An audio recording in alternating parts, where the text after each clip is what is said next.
अस्सलाम वालेकुम viewers, easy way to English में खुश आमदीद। मैं हूं Mohammad Danish Raza, English language trainer and instructor.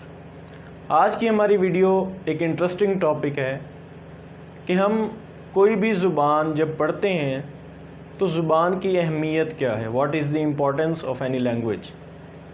और सेकंड थिंग कि फ़ॉरेन या सेकंड लैंग्वेज क्या होती है। हमारे सिलेबस में ऐसी लैंग्वेज क्यों पढ़ाई जाती है जो कि हमारी इलाकाई या हमारी आबाई ज़ुबानों से उसका कोई ताल्लुक़ नहीं होता। तो जब हम बात करते हैं इम्पोर्टेंस ऑफ अ लैंग्वेज की, ज़ुबान की अहमियत पर, तो इंसान की चंद ज़रूरियात में से एक अहम ज़रूरत ये भी है कि वो अपनी सोच, अपने अफ़कार, अपनी दिल में उठने वाले कोई जज्बात, अपने जहन में आने वाले ख़यालात का इजहार करे। अल्लाह ताला ने जब पहले इंसान को बनाया यानी हज़रत आदम को, तो उनको भी ज़ुबान अता की ताकि वो ज़ुबान से कम्युनिकेट कर सकें, अपना पैगाम दूसरे किसी इंसान तक पहुंचा सकें। तो कम्युनिकेशन जो पैगाम पहुंचाने का ज़रिया है उसके कई तरीके हैं। उनमें सबसे ज़्यादा इफ़ेक्टिव, सबसे ज़्यादा मुतासिर कुन, सबसे ज़्यादा इम्प्रेसिव जो मेथड है, that is language. It is language that you use to convey your message, to impart your message to the others. Next one is gestures, इशारे इन्हें हम कहते हैं। मसलन अगर हम ज़ुबान से पैगाम देते हैं तो मैं कह सकता हूँ कि मेरी बात सुनिएगा, वो आएगा मेरी बात सुनेगा। If I don't want to use any sentence, I will use gesture. It means come here and listen to me, come here. Third one is signs or signals, इशारे। जैसे अब ट्रैफिक सिग्नल्स देखते हैं तो वो इशारे होते हैं, जो इशारा हाईलाइट किया जाता है, that speaks something, that has some meaning. Red light means stop, yellow light means get ready, green light means go।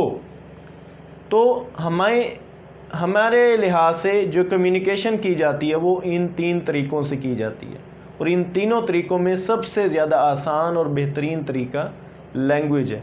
और ये लैंग्वेज बेस है कम्युनिकेशन की, और कम्युनिकेशन क्या है? ह्यूमन नीड है, इंसानी ज़रूरत है।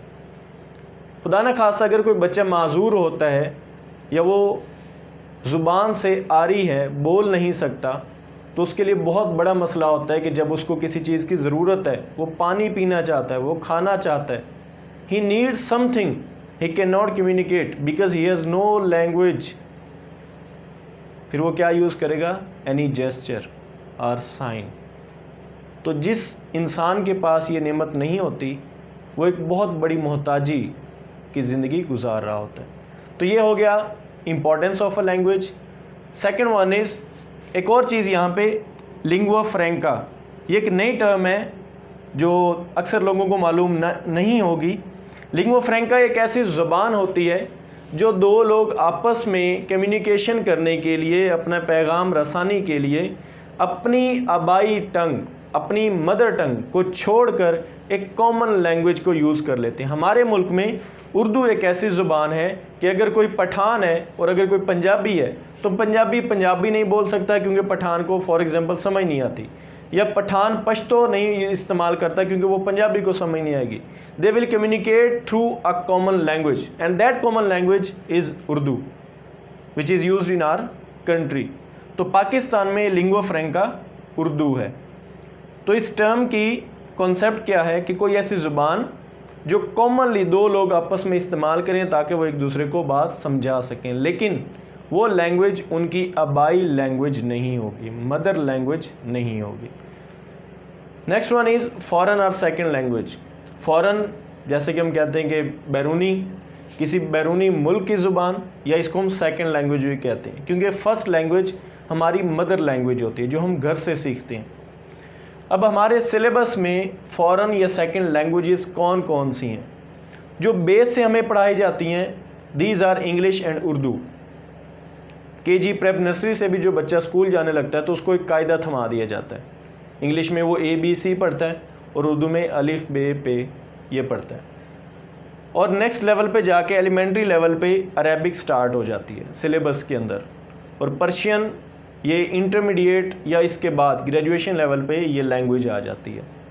तो इंग्लिश हमारे बेसिक कोर्सेज में शामिल है, हमारे प्राइमरी लेवल से शामिल की गई है। और एक और आपको चीज़ बताता चलूँ कि हर मुल्क के अंदर ये एक रूल है, ये एक कानून है कि उस मुल्क के सिलेबस में प्राइमरी लेवल पे एक ऐसी लैंग्वेज ज़रूर पढ़ाई जाती है जो उस मुल्क की अपनी ज़बान नहीं होती, बल्कि किसी और एक ऐसे मुल्क की ज़ुबान होती है जिस मुल्क के साथ या जिस कौम के साथ उनको ज़्यादा वास्ता पड़ता है, उन्हें बिज़नेस करना पड़ता है, उन्हें साइंस एंड टेक्नोलॉजी में उनसे मिलना जुलना पड़ता है, उनसे कम्युनिकेशन करना पड़ती है।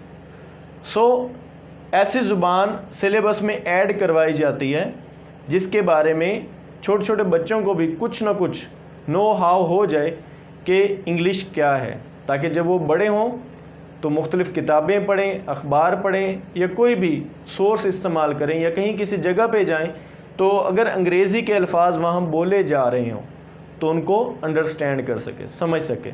उर्दू तो हमारे लिए आसान है क्योंकि हम रूटीन में भी बोलते हैं। अरबिक भी हमारे लिए इसलिए कुछ आसान हो जाती है चूँकि हमारे पास खुदा की इल्हामी किताब कुरान मजीद मौजूद है और उसकी ज़ुबान अरबिक है। पर्शियन एक इलेक्टिव सब्जेक्ट होता है जिसको खुद स्टूडेंट्स चूज़ करते हैं और इसको ग्रेजुएशन लेवल पे पढ़ा जाता है। तो ये यूनिवर्सिटी और ग्रेजुएशन लेवल पे आ जाता है। जो ये 3 ज़ुबानें हैं ये हमारे सिलेबस में ग्राउंड लेवल पे शामिल की गई। तो व्यूअर्स, ये थी importance of a language. Then lingua franca, what is lingua franca, foreigner second language क्या होती है, फर्स्ट लैंग्वेज क्या होती है, और सिलेबस में इन लैंग्वेजेस को क्यों ऐड किया जाता है। उम्मीद है आपको हमारी आज की वीडियो पसंद आई होगी। हमारे चैनल को लाइक, शेयर और सब्सक्राइब ज़रूर कीजिएगा। बहुत बहुत शुक्रिया।